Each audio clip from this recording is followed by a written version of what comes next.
இப்போ ஜீரகம் தாளித்து அதில் ஆனியன் போட்டு சால்டேட் பண்ணியிருக்கோம். நெய் ஒரு ஸ்பூன் விட்டு தான் அது பண்ணியிருக்கிறோம். இதை வந்து அதில் சேர்த்துறோம். சேர்த்துட்டு ஒரு கலக்கிட்டு அவ்வளோதான், ஆஃப் பண்ணிடலாம். ரொம்ப வெந்தால் தேங்காய் பிரிஞ்சு வந்த மாதிரி ஸ்மெல் நல்லா இருக்காது. இப்படியே சூப்பராக இருக்கும். இப்போ இது எதுக்கு நம்ம சாப்பிட போகிறோன்னா, நெய் தோசைக்கு சட்னிக்கு பதிலாக இதை செய்திருக்கோம். இது சாதத்தோடவும் நல்லாயிருக்கும், சப்பாத்தியோடவும் நல்லாயிருக்கும். முருங்கைத்தலை வந்து கொஞ்சம் முத்தலாக இருந்தால் நம்ம பொரியல் பண்ணலாம். ஆனால் வந்துட்டு இது ரொம்ப கொழுந்தாக இருக்குது. அப்போ வந்து இந்த மாதிரி செய்து சாப்பிடும்போது இன்னும் சூப்பராக இருக்கும்.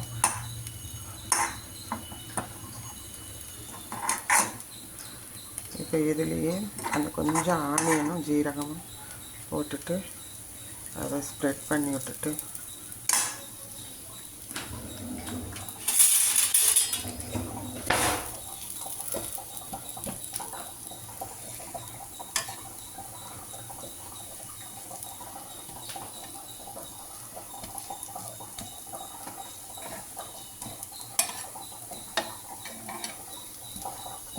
இரும்பு தோசைக்கல்லுங்கிறதுனால கொஞ்சம் வேக டைம் எடுக்கும். நல்லா செவந்து வரணும். செவந்து வந்த பிறகு திருப்பி போட்டு மடிச்சு விட்டு எடுக்க வேண்டியதுதான்.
இப்போ ரெடி.